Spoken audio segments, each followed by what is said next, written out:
ഈ പുതിയ വീഡിയോയിലേക്ക് എല്ലാവർക്കും സ്വാഗതം. ഞാനിപ്പോൾ നിൽക്കുന്നത് നമ്മുടെ സ്വന്തം തിരുവനന്തപുരത്ത് തന്നെയാണ്. തിരുവനന്തപുരത്തുള്ള പഴയകാല സിനിമാ നടൻ കരമന ജനാർദ്ദനൻ നായർ. പഴയകാല സിനിമകളിലെ ഒഴിച്ചുകൂടാൻ പറ്റാത്ത ഒരു സിനിമാ നടനാണ് കരമന ജനാർദ്ദനൻ. അപ്പോൾ അദ്ദേഹത്തിൻ്റെ വീട് ഇവിടെ ട്രിവാൻഡ്രം കരമന തന്നെയാണ്. അതിനെക്കൊണ്ടാണ് കരമന ജനാർദ്ദനൻ എന്ന് പേര് വരെ വന്നത്. ശരിക്കുള്ള പേര് ജനാർദ്ദനൻ നായർ എന്നാണ്. അപ്പോൾ കരമനയുള്ള അദ്ദേഹത്തിൻ്റെ ആ ഒരു വീട് നമുക്ക് കാണാം. അതേപോലെ തന്നെ അദ്ദേഹം സിനിമയിൽ വന്നതിന് ശേഷം വെച്ച മറ്റൊരു വീട് കൂടിയുണ്ട്. അപ്പോൾ അതും നിങ്ങൾക്ക് വേണ്ടി ഞാൻ ഈ വീഡിയോയിൽ കാണിക്കാം. മലയാള സിനിമയിൽ നിറസാന്നിധ്യമായിരുന്ന ഒരു സമയമുണ്ടായിരുന്നു. ധ്വനി എന്ന സിനിമയിൽ അദ്ദേഹം പ്രേം നസീർ സാറിൻ്റെ കൂടെ, അതായത് പ്രേം നസീർ സാറിൻ്റെ അവസാന സിനിമയാണ് ധ്വനി. അപ്പോൾ അതിലൊക്കെ അദ്ദേഹം നല്ലൊരു കഥാപാത്രമായിട്ടാണ് വന്നിട്ടുള്ളത്. അതേപോലെ തന്നെ പട്ടണപ്രവേശം എന്ന സിനിമയിലെ മറക്കാനാവാത്ത ഒരു വില്ലൻ അല്ലേ, ഇങ്ങനെയൊക്കെ ചെയ്യുന്നതാണ് എനിക്കൊരു ആശ്വാസം എന്ന് പറയുന്നൊരു കഥാപാത്രം ഉണ്ടല്ലോ. സ്വന്തമായിട്ടൊരു കൊപ്ര മില്ലൊക്കെ നടത്തിക്കൊണ്ട് പിറകിൽ ഗോൾഡിൻ്റെ ബിസിനസ് ചെയ്ത പട്ടണപ്രവേശത്തിലെ ആ ഒരു കഥാപാത്രം ആരും മറന്നു കാണാൻ വഴിയില്ല. അപ്പോൾ ആ ഒരു കലാകാരൻ്റെ വീട് നമുക്ക് കാണാം. നേരെ നമുക്ക് വീഡിയോയിലേക്ക് പോകാം. ഗൈസ്, ഞാനിപ്പോൾ നിൽക്കുന്നത് കരമനയാണ് കേട്ടോ. കരമന തിരുവനന്തപുരം സിറ്റിയുടെ അടുത്ത് കിടക്കുന്ന കരമന എന്ന് പറഞ്ഞ സ്ഥലത്താണ്. കരമനയുടെ തിരക്കാണ് നിങ്ങൾ കണ്ടുകൊണ്ടിരിക്കുന്നത്. നല്ല തിരക്കാണ്. ഈ കരമന ജനാർദ്ദനൻ നായരുടെ വീട് എന്ന് പറയുന്നത് ഈ കരമനയുടെ ഹൃദയഭാഗത്തായിട്ടിരിക്കുന്ന ഒരു ഭാഗത്താണ് അദ്ദേഹത്തിൻ്റെ വീടുള്ളത്. മലയാള സിനിമയിൽ എത്രയെങ്കിലും നാൾ തൻ്റേതായിട്ടുള്ള ഒരു വ്യക്തിമുദ്ര പതിപ്പിച്ച ഒരു നടനാണ് കരമന ജനാർദ്ദനൻ നായർ. സ്ഫടികത്തിലെ ഒലക്ക എന്ന് പറയുന്ന ഡയലോഗ് കൊണ്ട് വളരെ ഫേമസായ അദ്ദേഹത്തിൻ്റെ നാടാണിത്. ഈ ജംഗ്ഷനോട് ചേർന്ന് തന്നെയാണ് അദ്ദേഹത്തിൻ്റെ വീടിരിക്കുന്നത്. പ്രത്യേക ഒരു വീട്ടുപേരും കാര്യങ്ങളൊക്കെ അദ്ദേഹത്തിനുണ്ടായിരുന്നു. ഈ കാണുന്ന കുഞ്ചുവീട് ലൈൻ എന്ന് പറയുന്ന ഈ റോഡിലൂടെ, ഈ ചെറിയ റോഡിലൂടെ നമ്മൾ അകത്തോട്ട് കയറണം. അപ്പോഴാണ് അദ്ദേഹത്തിൻ്റെ വീട് കാണാനായിട്ട് പറ്റുക. ഈ ഒരു ഏരിയയിൽ താമസിക്കുന്നത് മൊത്തം അദ്ദേഹത്തിൻ്റെ ഫാമിലിയിൽപ്പെട്ട ആൾക്കാരാണ്. നമ്മളിങ്ങോട്ട് കയറുമ്പോൾ തന്നെ ഒരു വലിയ ആർച്ചും കാര്യങ്ങളൊക്കെ കാണാം. നല്ല പഴക്കമുള്ള ഒരു ആർച്ചാണത്. ഇവിടെ കയറുമ്പോൾ ഒരു അമ്പലവും കാര്യങ്ങളൊക്കെ ഉണ്ട്, കണ്ടോ. ഇതൊക്കെ ഇതുമായി ബന്ധപ്പെട്ടതാണ്. ഇവിടെ മൊത്തം താമസിക്കുന്ന അദ്ദേഹത്തിൻ്റെ ഫാമിലിയിൽപ്പെട്ട ആൾക്കാരാണ്. അദ്ദേഹം ജീവിച്ചിരുന്ന സമയത്ത് തന്നെ ഇവിടുത്തെ വീടൊക്കെ കൊടുത്തിട്ട് പിന്നെ ഇവിടെ നിന്ന് വേറൊരു സ്ഥലത്തേക്ക് പോവുകയാണ് ചെയ്തത്. ഇതുണ്ട്, ഇത് കാണുമ്പോൾ തന്നെ അറിഞ്ഞൂടെ, ഒരുപാട് പഴക്കമുള്ളതാണ്. അപ്പോൾ ഈ കുഞ്ചു വീട് എന്ന് പറയുന്ന അദ്ദേഹത്തിൻ്റെ ആ ഒരു അന്നത്തെ തറവാട്ട് പേരാണ് കേട്ടോ. നമ്മളിങ്ങോട്ട് കയറുമ്പോൾ തന്നെ ഇവിടെ മൊത്തം ഒരുപാട് വീടുകൾ കാണാം. ഇവിടെ ടോട്ടലി 2 പേരൊക്കെയാണ് പറയുന്നത് കേട്ടോ. ഇത് കുഞ്ചു വീട് ഒരു സൈഡും ഇതിൻ്റെ അകത്തോട്ടുള്ളത് അമ്മ വീടും, അങ്ങനെയൊക്കെയാണ് ഓരോ പേരുകൾ പറയുന്നത്. ഈ ഒരു ഭാഗത്തിന് കറക്റ്റ് ഓരോ തറവാട്ടുകാരാണ് ഇവിടെ താമസിക്കുന്നത്. അപ്പോൾ നമുക്കിനി കയറി പോകേണ്ടത് ഈ കാണുന്ന ലൈനിൽ നിന്ന് കുറച്ച് മുന്നോട്ട് പോകുമ്പോഴാണ് കരമന ജനാർദ്ദനൻ നായരുടെ വീട് വരുന്നത്.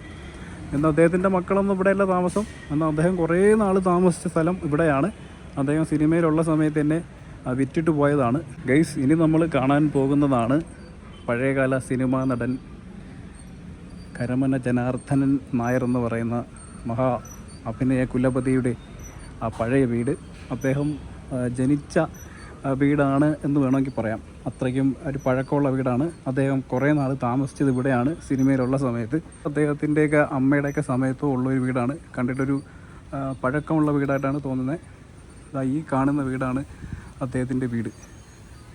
എന്നിത് വസ്തു വിറ്റിരിക്കുകയാണ്. ഇപ്പോൾ ഇവിടെ വേറെ ആരോ മേടിച്ചിട്ട് ഇങ്ങനെ വാടകയ്ക്ക് കൊടുത്തിരിക്കുകയാണ്. അപ്പോൾ ഇതാണ് കരമന ജനാർദ്ദനൻ നായരുടെ കരമനയുള്ള വീട്. അവരെ കുടുംബ വീടാണ്.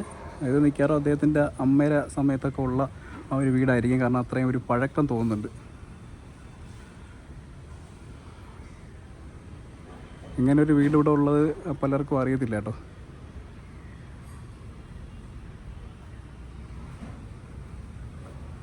ഈ ചുറ്റുപാടുള്ള ആൾക്കാരൊക്കെ എങ്ങനെ? എല്ലാം നല്ല ആളുകളാണ് സർ. അതായത് ഈ പ്രദേശത്തുള്ള എല്ലാവരും എന്നെ പോലെ അന്തസ്സും മാന്യതയൊക്കെ ഉള്ളവരാണ് സർ. സത്യത്തിൽ മക്കളില്ലാത്ത എനിക്ക് അവരൊക്കെയാണ് സാർ ഏക ആശ്വാസം. അന്നൊരിക്കൽ സാറ് പറഞ്ഞല്ലോ, ഈ കുഷ്ഠരോഗ ആശുപത്രിയും അനാഥ മന്ദിരവുമാണ് ഏക ആശ്വാസം എന്ന്. അത് വേറൊരു ആശ്വാസം. എനിക്ക് സാറിനെ വളരെ ഇഷ്ടപ്പെട്ടു. സ്വന്തം അച്ഛനോടൊക്കെ തോന്നുന്ന ഒരു തരം സ്നേഹം. സാറിനെ കാണാൻ വേണ്ടി എന്റെ മനസ്സ് എപ്പോഴും വെമ്പൽ കൊള്ളുന്നു. ഞാൻ എപ്പോഴും വീട്ടിൽ വന്നോട്ടെ. പിന്നെന്താ, മക്കളില്ലാത്ത എനിക്ക് ഇതും ഒരു ആശ്വാസമായിരിക്കും. ഈ ജനലിൽ കൂടെ പുറത്തേക്ക് നോക്കുമ്പോൾ എന്തൊരു മനോഹാരിത. മലയാള സിനിമയിൽ സജീവമായി വരുന്ന സമയത്ത് അദ്ദേഹം താമസിച്ചിരുന്ന വീടാണിത്. അദ്ദേഹം രണ്ടാമത് പിന്നൊരു വീട് വെച്ച് താമസിച്ചത് പേരൂർക്കടയാണ്. അപ്പോൾ ആ ഒരു വീട് കൂടി നിങ്ങൾക്ക് ഈ ഒരു വീഡിയോയിൽ കാണാം.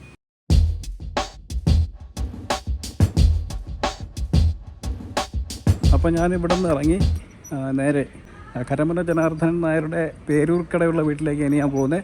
ഗൈസ്, ഞാനിപ്പോൾ എത്തിയിരിക്കുന്നത് പേരൂർക്കട ജംഗ്ഷനിലാണ് കേട്ടോ. പേരൂർക്കട ജംഗ്ഷനിൽ ഈ സിഗ്നലിൻ്റെ അടുത്തായിട്ടുള്ള ഈ കാണുന്ന റൈറ്റ് സൈഡിലാണ് നമ്മൾ കയറി പോകുന്നത്. അതായത് ഇവിടെ നിന്ന് നെട്ടയം, മണികണ്ഠേശ്വരം, ഇന്ദിരാനഗർ എന്ന് ബോർഡ് വെച്ചിട്ടുണ്ട്. അപ്പോൾ ഇതുവഴി നേരെ അങ്ങോട്ട് പോയി കഴിഞ്ഞാൽ നേരെ നമ്മൾ ഇന്ദിരാനഗറിൽ ചെന്നെത്തും. ഇവിടെ ഇപ്പോൾ നല്ല ട്രാഫിക്കിൻ്റെ ടൈമാട്ടോ. ഇതാണ് അദ്ദേഹത്തിൻ്റെ വീട്ടിലേക്ക് പോകുന്ന ആ ഒരു മെയിനായിട്ടുള്ള വഴി. ഇതിൻ്റെ ഫ്രണ്ടിലായിട്ട് തിരുവനന്തപുരം നഗരസഭയുടെ ഇന്ദിരാനഗർ ഹൗസിംഗ് കോളനി എന്ന് പറഞ്ഞൊരു ബോർഡ് വെച്ചിട്ടുണ്ട്.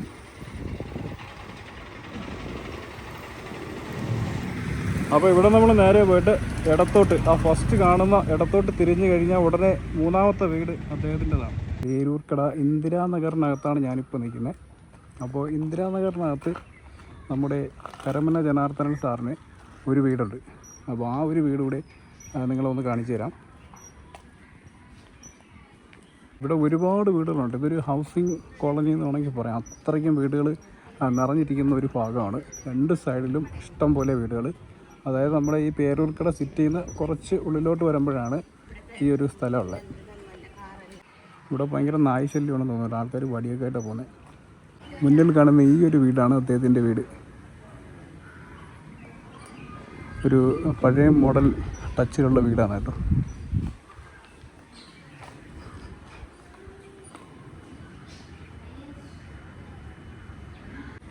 ഏകദേശം ഒരു കുറച്ച് പഴക്കമുള്ള വീടുകൾ അവിടെ കൂടുതലും ഉള്ളത്. അപ്പോൾ നമ്മളെ മുന്നിലായിട്ട് കാണുന്നതാണ് ജനാർദ്ദനൻ സാറിൻ്റെ വീട്. അദ്ദേഹം വെച്ച വീടാണത്. ഒരു പ്രത്യേക ലുക്കിലൊക്കെ ഉള്ളൊരു വീടാട്ടോ.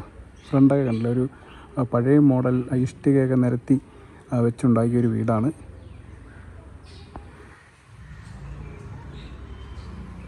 അപ്പോൾ തിരുവനന്തപുരത്തെ കരമന ജനാർദ്ദനൻ നായരുടെ ആ ഒരു വീടാണ് ഇപ്പോൾ നമ്മൾ കണ്ടുകൊണ്ടിരിക്കുന്നത്. ഇവിടെ കാർ പോർച്ചിലായിട്ടൊരു കാറ് കിടപ്പുണ്ട്. പഴയ മോഡൽ മാരുതി 800 അദ്ദേഹം ഉണ്ടായിരുന്ന സമയത്താണ് ഉണ്ടായിരുന്ന കാറാണോ എന്നറിയില്ല. അപ്പോൾ ഈ വീട്ടിൽ വെച്ചാണ് അദ്ദേഹം മരണപ്പെടുന്നത് കേട്ടോ. അപ്പോൾ അത്രയും ഒരു വലിയ കലാകാരൻ്റെ വീടാണ് നമ്മളിപ്പോൾ കണ്ടുകൊണ്ടിരിക്കുന്നത്. ഇവിടെ ഇപ്പോൾ അമ്മയും അവരേതോ മക്കളൊക്കെ ഇവിടെ താമസമുണ്ട്. സുധീർ കരമന അദ്ദേഹം ചാക്കയിലാണെന്നാണ് ഞാൻ അറിഞ്ഞത്. അപ്പോൾ ഇവിടെ അമ്മയും ഒരു സഹോദരിയും. ഈ മുറി എനിക്ക് വളരെ ഇഷ്ടപ്പെട്ടു.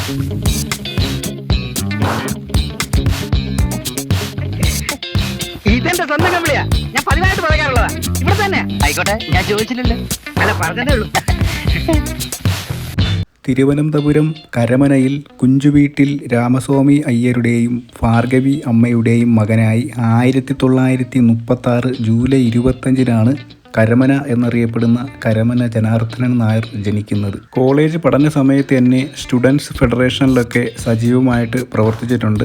ആകാശവാണിയിലും നാടകവേദിയിലൊക്കെ ഒരേ സമയത്ത് അദ്ദേഹം പങ്കെടുത്തിട്ടുമുണ്ട്. അടൂർ ഗോപാലകൃഷ്ണന്റെ മിത്ത് എന്ന സിനിമയിലൂടെയാണ് കരമന ജനാർദ്ദനൻ നായർ മലയാള സിനിമയിലേക്ക് കടന്നു വരുന്നത്. അടൂർ ഗോപാലകൃഷ്ണന്റെ എലിപ്പത്തായം എന്ന് പറയുന്ന മറ്റൊരു സിനിമയിലൂടെയാണ് അദ്ദേഹം മലയാള സിനിമയിൽ ശ്രദ്ധേയനായിട്ട് മാറുന്നത്. അതിനുശേഷം ഒരുപാട് മികവാർന്ന കഥാപാത്രങ്ങളുമായി നമ്മുടെ മുന്നിലേക്ക് കരമന ജനാർദ്ദനൻ നായർ എത്തി. 1975 മുതൽ 2000 വരെയായിരുന്നു അദ്ദേഹത്തിൻ്റെ സിനിമയ്ക്കകത്തുണ്ടായിരുന്ന ഒരു കാലയളവ്. ഈ ഒരു സമയത്തിനുള്ളിൽ ഒരു 200-ൽ പരം പടങ്ങളിൽ അദ്ദേഹം അഭിനയിച്ചിട്ടുണ്ട്. അദ്ദേഹം അവസാനമായി അഭിനയിച്ച ചിത്രം എന്ന് പറയുന്നത് 1999 പുറത്തിറങ്ങിയ FIR എന്ന് പറയുന്ന സിനിമയാണ്.